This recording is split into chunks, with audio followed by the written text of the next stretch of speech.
Bakou, août 1945.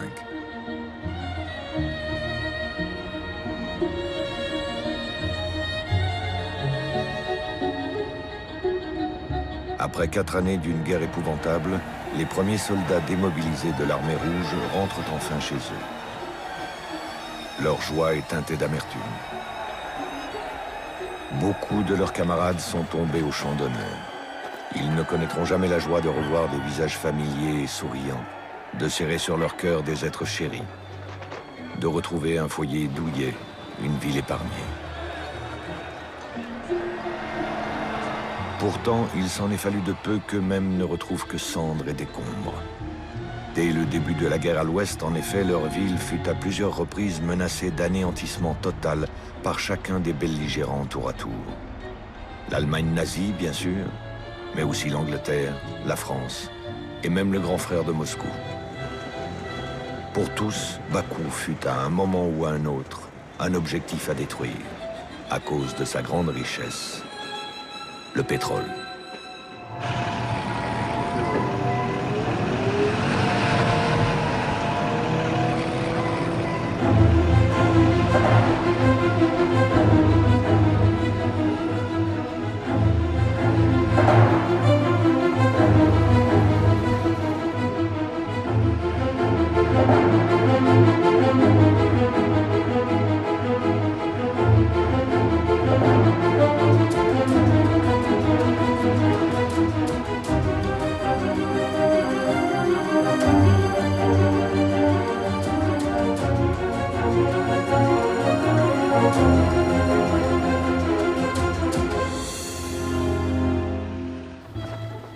À la fin août 1939, si de lourds nuages s'accumulent à l'ouest, le ciel de Bakou reste serein.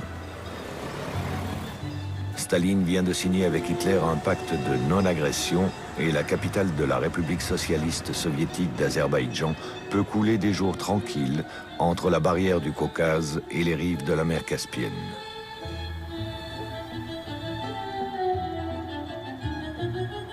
Elle est une des grandes cités administratives, industrielles, scientifiques, culturelles aussi, de l'Union soviétique.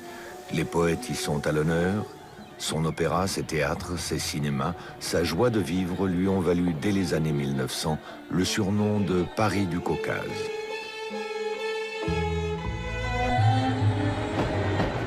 Un Paris situé à 4000 km de son modèle, sur une terre imbibée de ce sang noir qui a bouleversé l'économie et la géopolitique du siècle.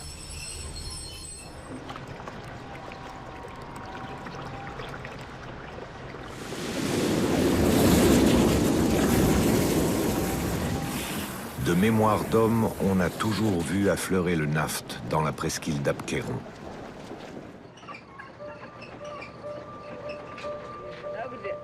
Rapidement, cette huile de la pierre des anciens que l'on va chercher à faible profondeur connaît divers usages. Combustible, pharmaceutique, cosmétique, dermatologique.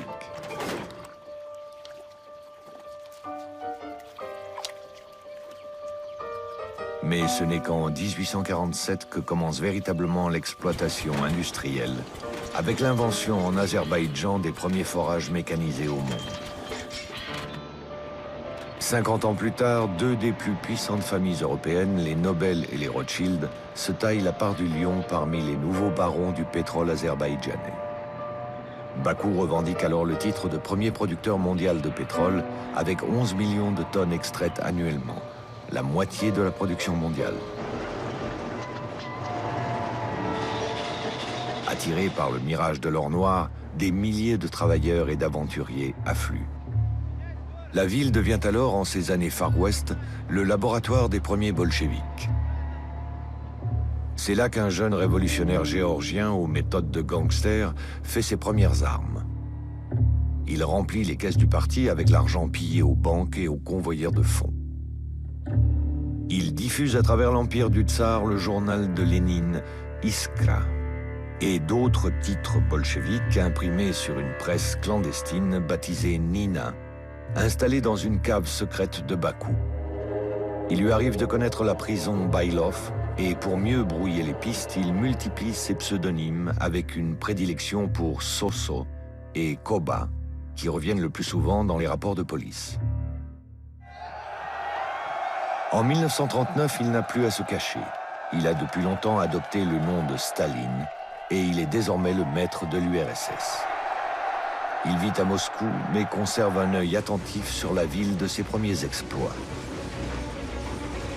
Car si Bakou produit désormais 8 fois moins que les États-Unis, le nouveau leader mondial, elle produit encore 22,5 millions de tonnes annuelles, 72% de la production totale de l'Union soviétique.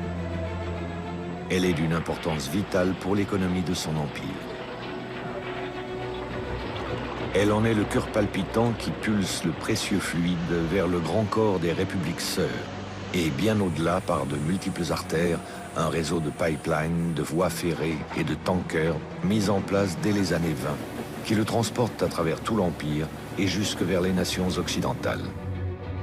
Grâce à ce vaste réseau de distribution, le pétrole de Bakou contribue pour une très large part au développement économique de l'URSS et retient évidemment l'attention jalouse de Staline. Mais il suscite aussi la convoitise de son grand rival idéologique en Europe, Adolf Hitler. Un rival qui ambitionne de dominer le monde et qui, depuis plusieurs années déjà, entraîne ses armées sur maquette avant de les lancer sur le terrain. Son but est de conquérir sur ses voisins un espace qu'il juge vital pour son pays et sur lequel il entend établir un Reich de 1000 ans. Pour arriver à ses fins, il s'est forgé une armée redoutable, la Wehrmacht, fortement mécanisée mais dont les engins, qui seront de plus en plus performants au fil des années, sont très gourmands en carburant. Suivant les modèles, un char peut consommer en tout terrain jusqu'à 1075 litres au 100 km et un avion jusqu'à 2100 litres à l'heure. Pour entrer en guerre et en tenant compte des besoins civils, Hitler doit donc pouvoir disposer, selon ses experts, d'au moins 9 millions de tonnes de pétrole pour la seule année 1939. Or, la production des gisements du Grand Reich, qui inclut l'Autriche et la Moravie qu'il vient d'annexer, ne couvre même pas le 10e de ses besoins. Aussi, peu après son accession au pouvoir en 1933, a-t-il encouragé le géant chimiste IG Farben à développer la fabrication d'essence synthétique à partir du charbon, dont l'Allemagne possède de grandes réserves. Le procédé est plus coûteux que l'extraction naturelle, mais pour Hitler, c'est le prix de l'indépendance. Malgré tout, l'Allemagne ne couvre encore au total que le tiers de ses besoins. Pour le reste, des accords commerciaux signés avec la Roumanie lui assurent près de 1,7 million de tonnes de produits pétroliers. Et l'accord de crédit qu'elle vient de signer avec l'Union soviétique, 4 jours avant le pacte de non-agression, lui garantit la livraison d'un premier contingent de 160 000 tonnes, avec la possibilité de contingents supplémentaires qu'il entend bien porter jusqu'à 2 millions de tonnes par an. Ce pétrole sera livré à la frontière polonaise, où la différence d'écartement des rails oblige au transvasement. Au total, pas de quoi se constituer de grandes réserves. Il lui faut trouver ailleurs.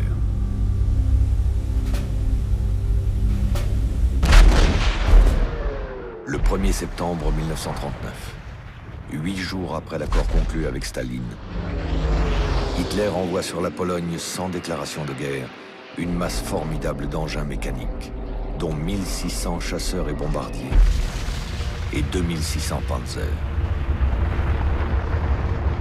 Il inaugure la guerre éclair, le Blitzkrieg, qui par sa rapidité lui fera économiser du carburant. Son but premier est de récupérer le couloir de Danzig, enlevé à l'Allemagne par le traité de Versailles en 1919. Au passage, il compte bien aussi faire main basse sur les puits de Galicie, au sud-est de la Pologne. Mais il va être obligé de partager avec son compère Staline. Après seulement 6 semaines de combat, ses réserves en carburant sont largement entamées. À l'ouest, les deux grandes démocraties européennes, l'Angleterre et la France, liées par leurs engagements vis-à-vis de la Pologne, ont déclaré la guerre à l'Allemagne nazie. Mais pas encore prêtes pour la confrontation armée, elles ont assisté impuissantes à l'avancée fulgurante des Allemands, qui en un mois ont réglé son compte à une armée polonaise réputée solide et pourtant forcée de capituler. Comment affronter un tel rouleau compresseur? Comment le neutraliser? Elle s'accorde rapidement sur une stratégie. Fermer le robinet de Bakou pour immobiliser la Wehrmacht en empêchant le pétrole soviétique d'alimenter les réservoirs de ses panzers, avions ou bateaux. Pendant les premiers mois de la drôle de guerre, les états-majors alliés dressent divers plans de campagne. Qu'ils aient pour nom de code Pike, RIP ou MA6, la tactique adoptée sera la même. Bombarder Bakou. Des fonds importants sont débloqués afin d'aménager des aérodromes et entraîner les pilotes. Finalement, seule l'attaque depuis le nord de l'Irak est retenue. 2 vols de reconnaissance sont effectués à haute altitude au-dessus de Bakou et de Batoumi. Il est alors décidé que les bombardements, étalés sur 45 jours, débuteront le 15 mai 1940. La date sera ensuite reportée au 30 juin. Le groupe Captain John Slessor, désigné pour mener les opérations, disposera de 160 bombardiers à long rayon d'action, aux couleurs britanniques et françaises à part égale. Plus de 900 tonnes de munitions sont allouées à l'opération. 5000 bombes de 250 livres et 70 000 bombes incendiaires de 4 livres destinées à transformer en brasier toute la région qui baigne dans le pétrole. Bakou doit être rayé de la carte, et peu importe le sort de ses habitants. À Bakou, on suit les événements de loin. Les gens ne se sentent pas directement concernés par la guerre qui démarre à l'ouest. Ils se pensent à l'abri du conflit grâce au pacte germano-soviétique et chacun vaque à ses occupations habituelles, sans se douter qu'au-dessus de la ville plane une terrible menace qui pourrait bien bouleverser leur vie à tous. Fort heureusement pour eux, des événements inattendus à l'ouest vont venir à leur secours.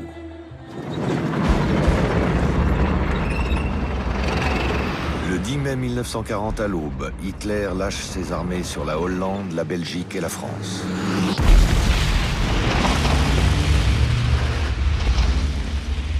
C'est à nouveau une formidable masse mécanique qui est lancée dans la bataille, renversant tout sur son passage et conduisant au pas de charge sa marche vers la Manche et vers Paris.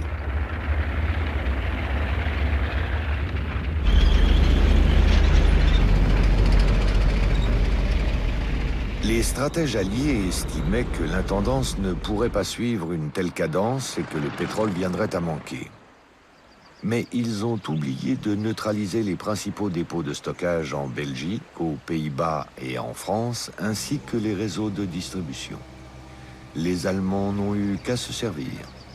Leurs prises ont largement couvert leur consommation.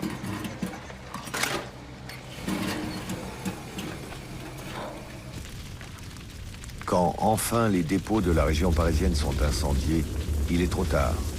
La défaite est consommée.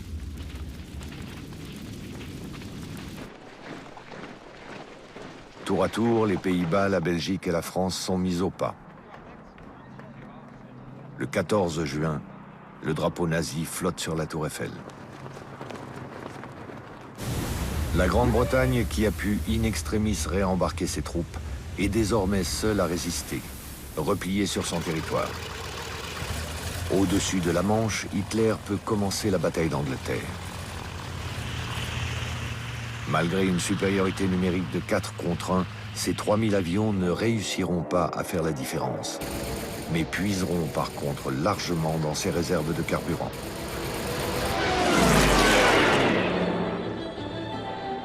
Loin de la guerre, les habitants de Bakou apprennent avec stupeur qu'ils viennent d'échapper à un destin infernal.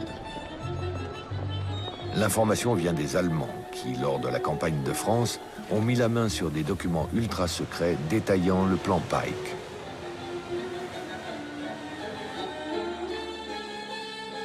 Cependant, les autorités militaires soviétiques du Caucase étaient déjà sur leur garde. Les batteries aériennes avaient été renforcées et l'état-major du district militaire régional s'était même livré à des exercices visant à répondre à une attaque éventuelle venue du ciel.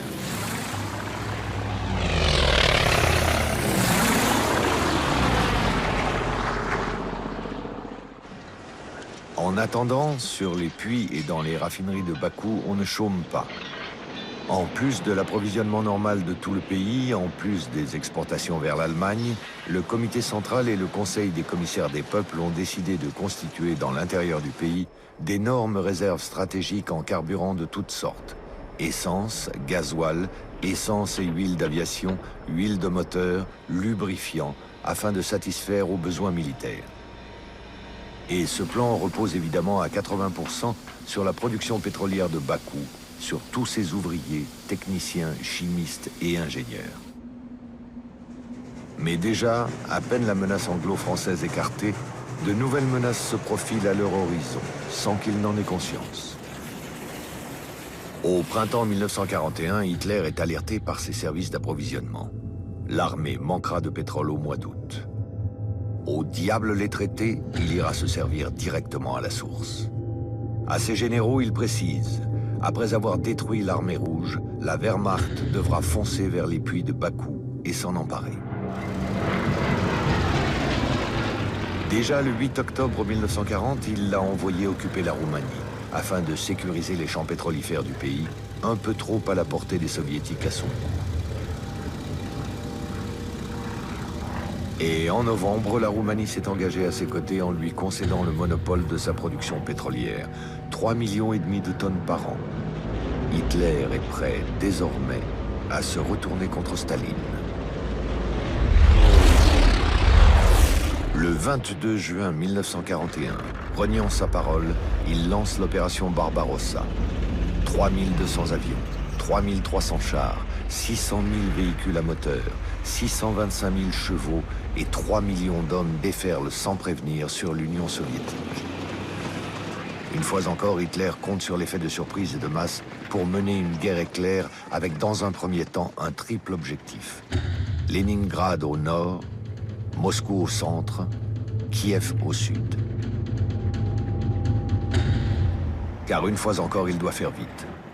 Ses réserves en essence ne correspondent qu'à 3 mois d'opération. Celles en essence pour avion à 1 mois seulement. Et il ne peut plus dorénavant compter sur les livraisons soviétiques.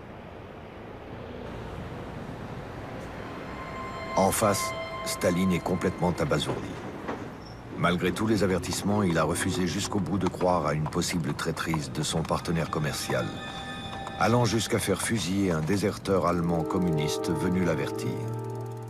Il n'a pas non plus voulu entendre les mises en garde de son agent spécial au Japon, Ramsey, plus connu sous le nom de Dr Zorg, un natif de la région de Bakou, qui lui a indiqué jusqu'à la date précise de l'invasion. Lorsqu'il se ressaisit, il en appelle au sens patriotique de tous les peuples de l'Empire et à ses armées qui défilaient fièrement sur la place rouge 1 mois et demi plus tôt. Il peut aligner contre l'envahisseur 4,5 millions d'hommes, plus de 20 000 chars et 15 000 avions. À l'envoyé personnel de Roosevelt, il déclare « Le sort de la guerre dépend des moteurs à essence ». Lui n'a pas de problème de ravitaillement en produits pétroliers. Il peut compter sur les pétroles du Caucase. À Bakou, l'incrédulité fait rapidement place à l'effervescence.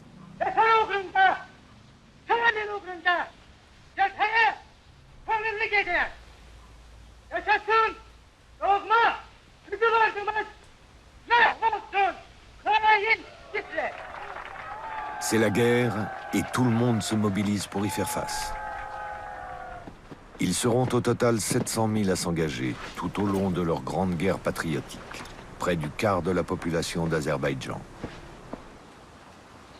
Après les classes, le 193e régiment d'artillerie antiaérienne, cantonné à Bakou, sera redéployé à l'ouest de Moscou pour défendre la capitale assiégée.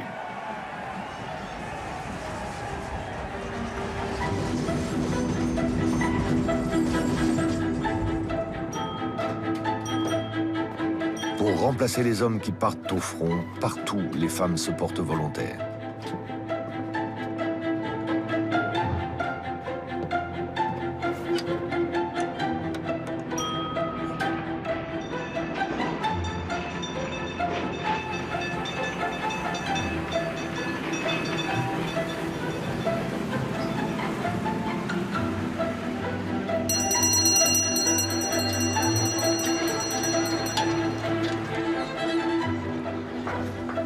Dans l'industrie pétrolière, les femmes prennent avec les hommes l'initiative de porter leur durée de travail à 12 heures par jour, 7 jours sur 7 et 365 jours par an, sans un seul jour de repos ni de congé, jusqu'à la fin du conflit. À l'été 1942, elles seront plus de 25 000, un tiers de tous les travailleurs sur les puits, à effectuer des vacations allant jusqu'à 18 heures par jour. Dans les raffineries et les usines chimiques, leur proportion atteindra 60% des effectifs en 1944. Résultat, pendant la première année de guerre, de juin 1941 à juin 1942, la production de pétrole de Bakou passera à 23,5 millions de tonnes. Un record dans toute son histoire. Les jeunes qui ne sont pas en âge de combattre, les vétérans et les retraités du pétrole, tout le monde est mis à contribution, quel que soit son âge ou son sexe. L'Union soviétique a besoin de tous les bras, de toutes les mains. Afin de permettre aux mamans de travailler, l'État s'occupe des enfants, sans pouvoir empêcher le spectre de la guerre de planer sur les pouponnières. Nous donnerons un coup de pied dans la porte et toute la maison s'écroulera, avait prédit Hitler. Les premières semaines du conflit semblent lui donner raison. Les lignes soviétiques sont enfoncées, balayées. En un mois, les Allemands ne sont déjà plus qu'à 150 km de Leningrad, à 300 km de Moscou, à 200 km de Kiev. Ils ont saisi au passage les dépôts de carburant que le gouvernement soviétique venait de faire transférer le long de la frontière pour ses propres véhicules 3 semaines auparavant. Malheureusement pour les Allemands, une grande partie des 100 000 tonnes saisies s'est révélée inutilisable, composée de gasoil, alors que leurs panzers et leurs camions roulent à l'essence. Alors ils y ont mis le feu avant de poursuivre leur avance au pas de charge.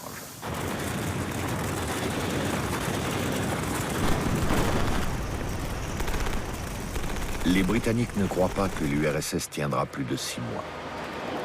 En occupant la Syrie au sud de l'Azerbaïdjan, ils contrôlent désormais, avec les Américains, une grande partie du Moyen-Orient avec ses richesses pétrolières, et ils ont toujours l'intention de priver Hitler de celle du Caucase.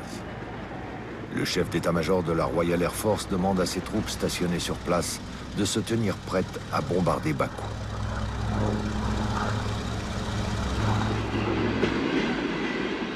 La ville se convertit à l'économie de guerre. Les usines qui travaillaient pour l'industrie pétrolière se mettent à fabriquer des lance-flammes, des pistolets mitrailleurs, des lance-roquettes Katyusha, les fameuses orgues de Staline, des pièces de rechange pour mortiers et armes automatiques. On organise aussi la production de toutes sortes de munitions de tout calibre, obus, mines anti-tank, bombes incendiaires, grenades et même cocktails Molotov, fabriqués à 10 000 unités par jour.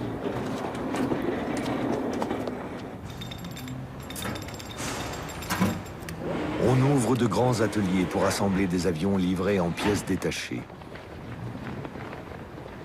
Et on met en service des chantiers navals pour entretenir et réparer cargos et tankers de la Caspienne.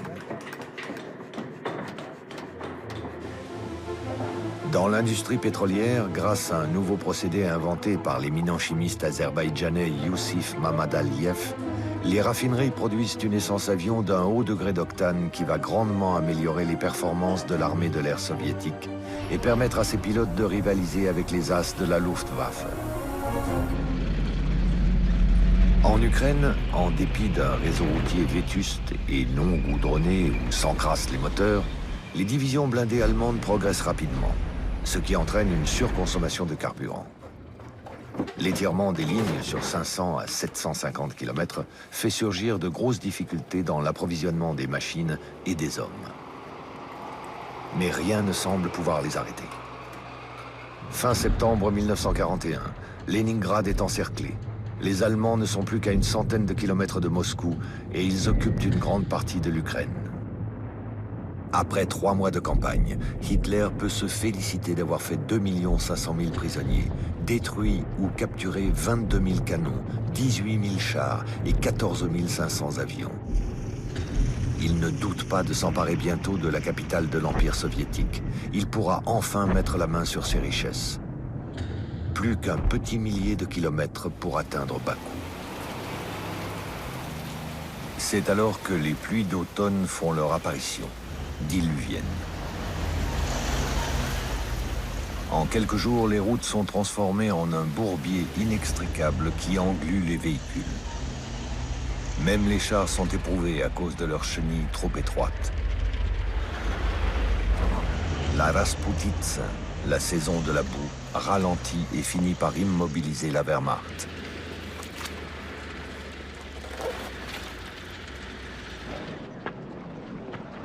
Quand les premières gelées durcissent le terrain, les panzers reprennent leur avance irrésistible. Ils ne sont plus qu'à 30 km de la capitale lorsque le 5 décembre, une contre-attaque soviétique menée par le général Zhukov réussit à desserrer les taux.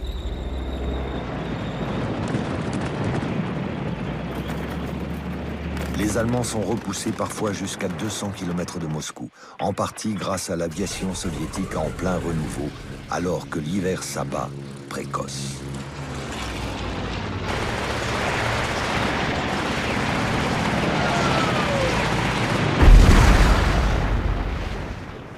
Les températures dégringolent rapidement à des moins 30, moins 40 degrés centigrades, des niveaux inhabituels qui paralysent hommes et matériel, véhicules et armements. Et tous les moyens sont bons pour se réchauffer. Le front s'immobilise à nouveau, cette fois pour de longs mois. Les soviétiques peuvent se réjouir, le Blitzkrieg a échoué. Sur la Volga, tant que la navigation est restée possible, les tankers venus de Bakou ont continué d'alimenter Moscou en carburant de toutes sortes et particulièrement en essence d'aviation fournie à l'armée rouge pour 80% de ses besoins.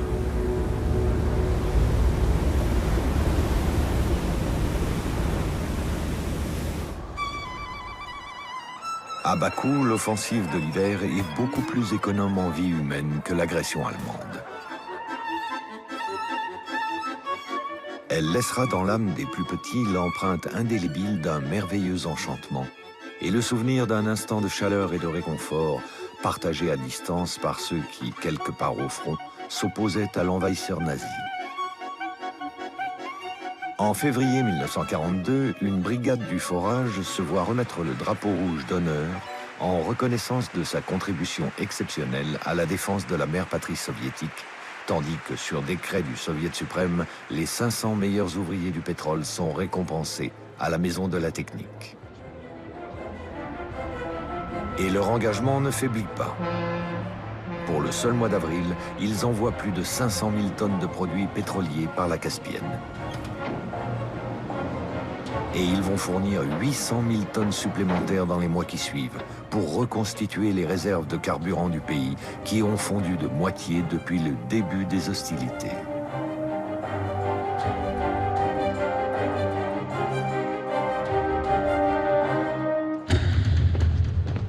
À son QG ukrainien de Vinitsa, Hitler reprend le plan qu'il a déjà exposé 1 an auparavant à son état-major et qu'il baptise « Plan bleu ».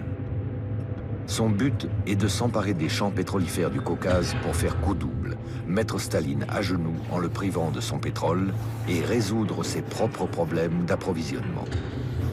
Il fixe même la prise de Bakou au 25 septembre, ce dont nul n'a le droit de douter autour de lui. Un département est spécialement créé, le Stab Westfalen, afin d'organiser la remise en état et l'exploitation des puits. Un film de propagande montre même Hitler en train de vendre la peau de l'ours soviétique.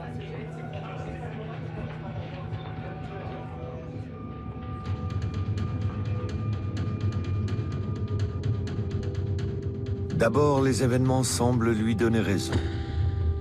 En 2 mois seulement, les armées du Sud s'emparent de Sébastopol et finissent d'occuper l'Ukraine, repoussant partout avec une brutalité féroce une armée rouge qui paraît en pleine débandade. Cependant, le chef d'état-major prévient. À ce train, les réserves en carburant seront épuisées à la mi-septembre. Hitler décide alors d'accélérer les choses et divise ses forces. Tandis que le général Paulus reçoit l'ordre d'interrompre tout trafic sur la Volga, au nord de Stalingrad, le général List est chargé d'occuper le Kouban et de s'emparer des centres pétroliers du Caucase. Si nous n'enlevons pas Maïkop et Grozny, je n'aurai plus qu'à liquider cette guerre, leur rappelle Hitler. Le 25 juillet 1942, Rostov est repris et les Allemands passent le Don sur une ligne de front de 300 km.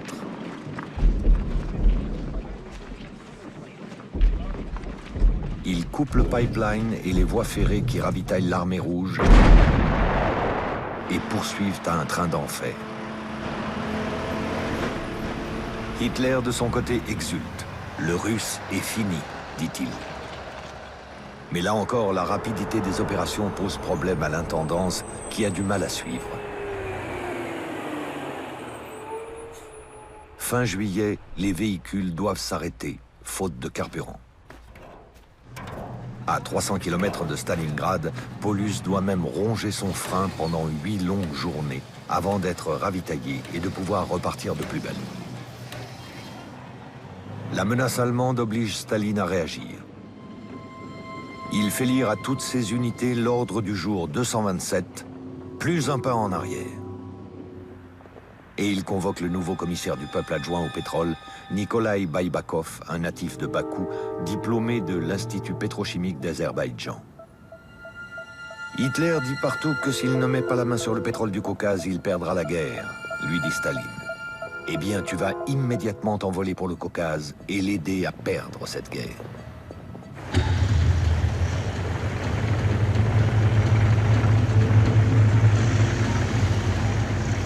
Mais la pression allemande est irrésistible. Elle reprend aussitôt que les panzers sont ravitaillés. Les villes du Kouban tombent une à une. Le 9 août, le général von Kleist investit Maïkop pour constater avec stupeur que les champs pétrolifères se trouvent en réalité à une 50aine de kilomètres plus au sud. Pourtant, Radio Berlin s'empresse d'annoncer que le pétrole de Maïkop, 19 000 tonnes produites chaque jour, va désormais alimenter le Reich. En réalité, von Kleist constatera en atteignant le centre du bassin pétrolifère, une semaine plus tard, que presque tous les puits ont été sabotés. 2 seulement sont encore exploitables. Mais la brigade du pétrole ne parviendra jamais, après remise en état, à en tirer 10 tonnes par jour.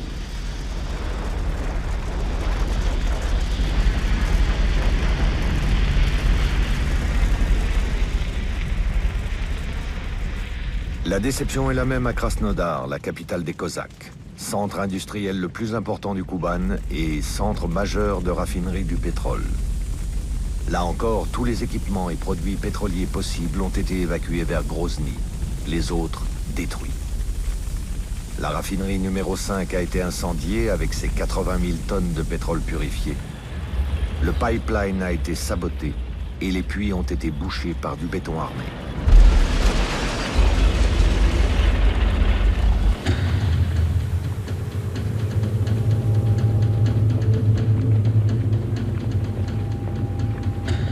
Malgré ce coup dur, les Allemands poursuivent à l'est vers Grozny et au sud vers la mer Noire, à travers les passes du Caucase, n'hésitant pas à hisser de l'artillerie lourde à la seule force de leurs bras, jusqu'à 3000 mètres d'altitude.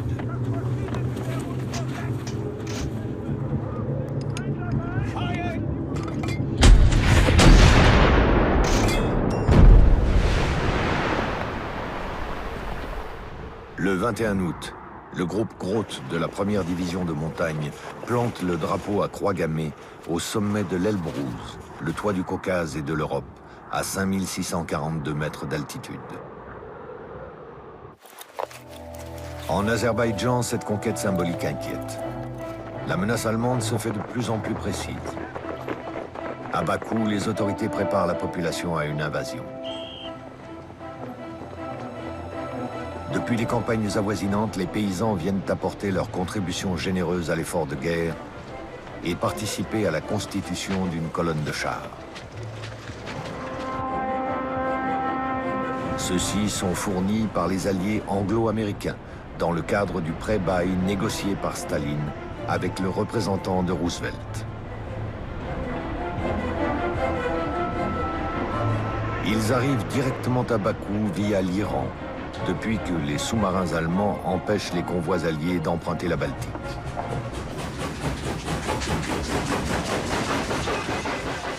Jusqu'à la fin du conflit, un important matériel de guerre va transiter par le port de Bakou, dont près de 5000 chars. Une partie va servir à la défense du Caucase.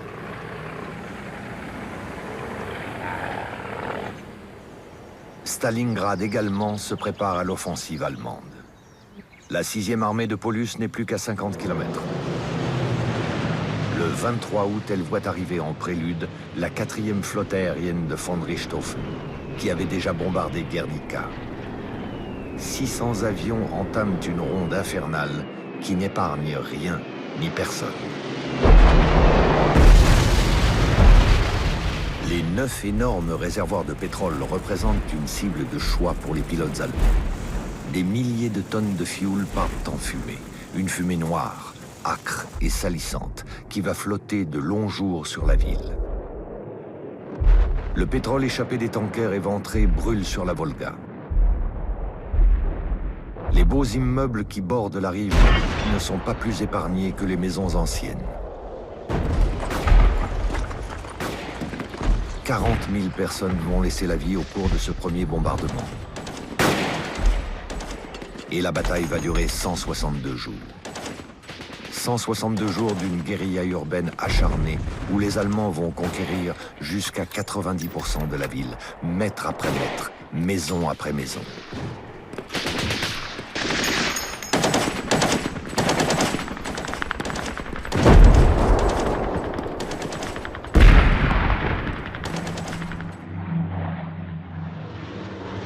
Sur la Volga, la Luftwaffe largue des mines et s'acharne sur les bateaux qui tentent de remonter le fleuve.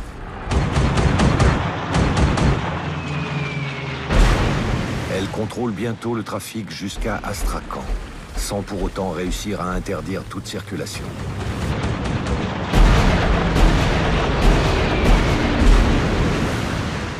Bravant les attaques aériennes, les marins de la Kaspflotte et de la Kasptanker, basés à Bakou, vont poursuivre sans répit leur livraison de fioul, nourriture et matériel de guerre tout au long du siège de Stalingrad.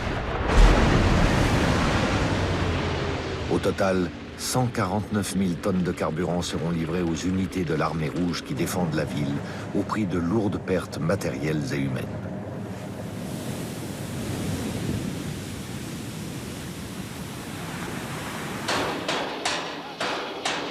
Et quand les marins de Bakou n'auront plus assez de bateaux, ils inaugureront un nouveau mode de transport. Pour la première fois au monde, on verra flotter toutes sortes de citernes, parfois par train entier, remorquées par un vapeur. L'armée rouge doit être approvisionnée, à tout prix. Mais dans le Caucase Nord, les Allemands se font de plus en plus pressants. Les panzers ont atteint le Terek et menacent Malgobek et Orjonikidze. Ils ne sont plus qu'à 60 km de Grozny et à 500 km de Bakou, désormais à portée de l'aviation allemande, qui a investi la base aérienne de Stavropol. Mais après 3 mois de campagne, les troupes allemandes accusent la fatigue. Si elles se rapprochent de Bakou, elles se trouvent désormais à 750 km de leur base de ravitaillement et les camions-citernes tombent eux-mêmes en panne d'essence. Les services de logistique en viennent à redécouvrir les moyens locaux traditionnels de transport. Certes moins gourmands en essence, mais beaucoup plus capricieux.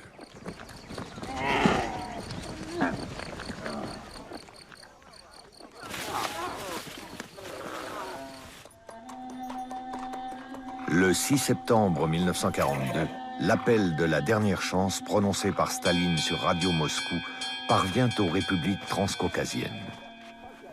Tenir jusqu'à la mort, telle est la semonce de notre pays. La loi martiale est aussitôt proclamée. Des volontaires intègrent des détachements anti-chars et des bataillons spéciaux chargés de défendre les passes qui mènent à la mer Noire.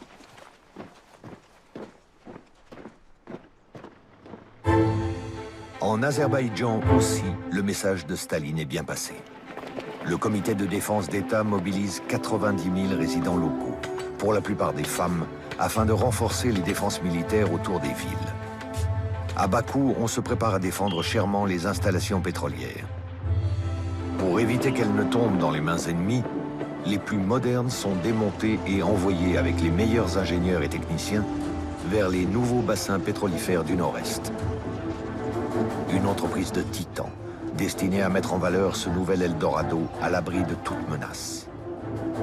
764 puits sont ainsi fermés et bétonnés, et 81 unités complètes de forage transportées dans la région de Kouibychev, l'actuelle Samara, à 2000 km de distance. Un pari risqué, car la région ne produit encore que 2 millions de tonnes par an, à peine 10% de la production d'Azerbaïdjan. Le grand nombre des exilés du pétrole venus de Bakou, ils sont près de 6000, va valoir à la région le surnom de Second Bakou. Mais le climat ne rappelle en rien la douceur des bords de la Caspienne. S'il fait chaud en été, la température en hiver peut descendre à moins 30, moins 35 degrés centigrades. Malgré ces conditions difficiles, ils vont réussir à accroître l'extraction qui va augmenter de 42% la première année et à découvrir 5 nouveaux gisements de pétrole et de gaz. Ils vont mettre en chantier une énorme raffinerie et un premier pipeline destiné à alimenter les usines d'armement situées à 165 km plus à l'est. À Bakou, pour compenser la perte de production consécutive à la fermeture des puits les plus récents, on remet en service 25 vieux puits abandonnés depuis des années, au détriment de l'environnement. Mais il faut produire, coûte que coûte. C'est un combat quotidien, et tous les travailleurs sont mobilisés à leur poste. Ils ne peuvent être appelés dans l'armée rouge que sur décision spéciale du comité de défense.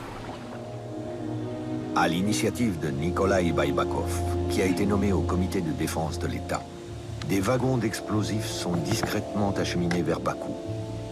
Ils doivent servir à détruire les puits restants, mais en tout dernier recours. Baybakov marche sur un fil. Staline lui a dit « Si tu laisses ne serait-ce qu'une seule tonne de pétrole aux Allemands, tu seras exécuté. »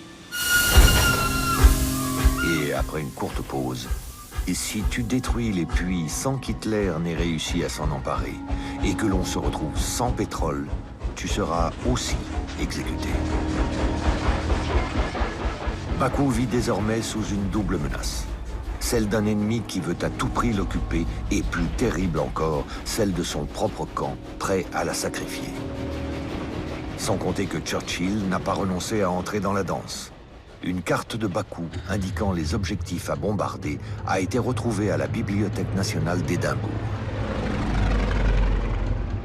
Au Nord-Caucase, des ravitaillements aériens permettent aux panzers de repartir. Mais ils se heurtent désormais à une résistance de plus en plus farouche de la part des Soviétiques qui bombardent Stavropol. Le moral des assaillants s'émousse en même temps que remonte celui des défenseurs, qui cherchent maintenant à les prendre à revers. Pour éviter de se faire piéger, les Allemands devront bientôt rebrousser chemin. Hitler pressent qu'il ne prendra pas Bakou et que la course au pétrole est terminée pour cette année. Puisque décidément les puits du Caucase se refusent à lui, autant en priver son adversaire. Sur son ordre, Richthofen entame, avec les 123 bombardiers opérationnels qui lui restent, une série de raids contre Grozny qui est sévèrement bombardé du 10 au 12 octobre. Mais les raffineries ont été démontées et évacuées avec les stocks pétroliers vers la Caspienne. Quant à Bakou, même si Hitler songe à lui faire subir le même sort, elle est maintenant hors de portée de l'aviation allemande, depuis que l'aviation soviétique a rendu inutilisable la base de Stavropol. Hitler reporte désormais toute son attention sur Stalingrad. S'il veut sauver la face et garder une porte ouverte sur le Caucase, afin de relancer à la prochaine campagne son offensive sur Bakou, il doit absolument faire tomber la ville qui porte le nom de son ennemi. Quel symbole! La 6e armée de Paulus la contrôle désormais à 90%. C'est alors que le 19 novembre 1942, pour la première fois dans cette bataille, l'armée rouge prend l'initiative. Zhukov contre-attaque en envoyant les généraux Vatoutine par le nord et Yeremenko par le sud afin d'envelopper les forces de Paulus. En quelques jours, les deux armées soviétiques se rejoignent. Paulus est encerclé entre Don et Volga, dans l'incapacité de se mouvoir. Le 23 novembre, il télégraphie à Hitler. Très secret, Mein Führer. Le carburant tire à sa fin. De fait, il ne reste pour sa centaine de chars rescapés de la bataille que de quoi effectuer une trentaine de kilomètres, quand les lignes allemandes les plus proches se trouvent à 50 kilomètres. Hitler demande alors à Richthofen d'établir un pont aérien. Pendant 70 jours, 95 tonnes de matériel, munitions, nourriture et carburant vont être livrés chaque jour en dépit des risques encourus. Mais c'est très loin de suffire pour une armée de 270 000 hommes qui en demande 7 fois plus. Au retour, la Luftwaffe réussit à rapatrier 25 000 blessés.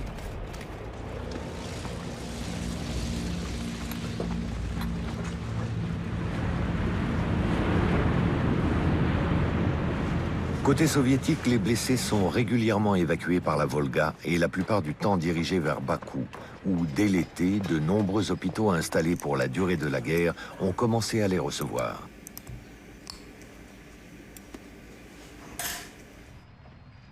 Au total, durant les 4 années de guerre, près d'un demi-million de blessés seront traités à Bakou. Une courte parenthèse pour beaucoup de ces rescapés de l'enfer avant de repartir au combat.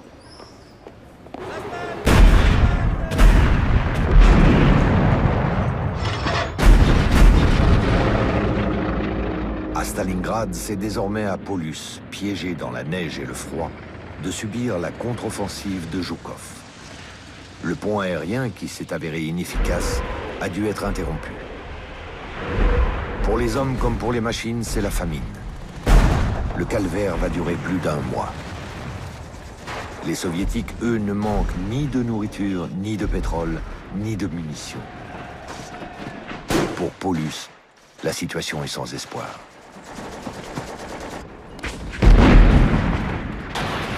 Le 31 janvier 1943, il se rend, avec une partie de ses 24 généraux et des 110 000 survivants de sa 6e armée, suivis 2 jours plus tard par les derniers combattants.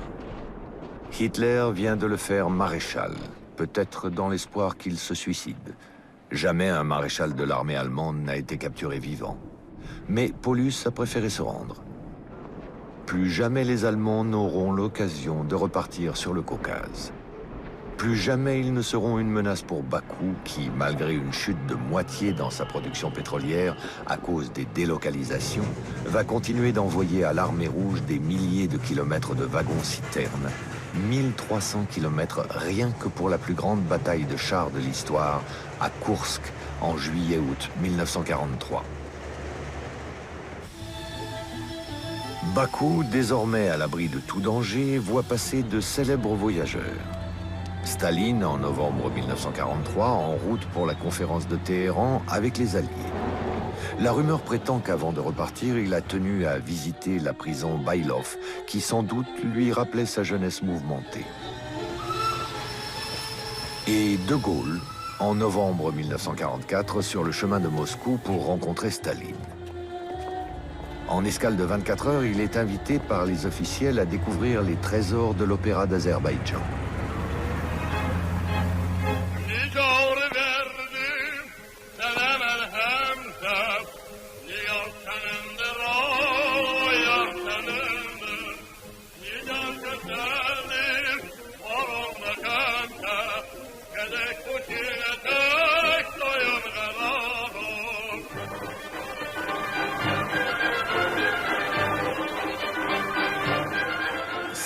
Plus tard, Le 9 mai 1945, c'est la ville tout entière qui se met à danser à l'annonce de la capitulation allemande. Pour tous ces anonymes, Bakou aurait mérité la salve d'honneur accordée 8 jours plus tôt par Staline à ces 4 villes héros, Leningrad, Stalingrad, Sébastopol et Odessa. Car si Bakou a échappé au terrible sort de ces villes martyrs, elle a largement contribué à la victoire, en offrant à la cause commune son pétrole et la vie de ses habitants. Dans chaque famille, on pleure un père, un mari, un frère ou un fils. Sur les 700 000 engagés d'Azerbaïdjan, 400 000 n'auront jamais la chance de rentrer chez eux. Mais tous ces soldats du front ou de l'arrière peuvent se dire que sans le sang noir de leur terre, l'Union soviétique et ses alliés occidentaux de circonstance n'auraient peut-être pas gagné la guerre. Et tous, en cet instant, peuvent regarder vers l'avenir avec confiance. Mais auraient-ils pu imaginer, même dans leurs rêves les plus fous, que 50 ans plus tard, leur pays retrouverait son indépendance, un instant savouré lors de la première république azerbaïdjanaise de 1918 à 1920, et qu'il serait enfin libre de disposer de ses richesses par lui-même ?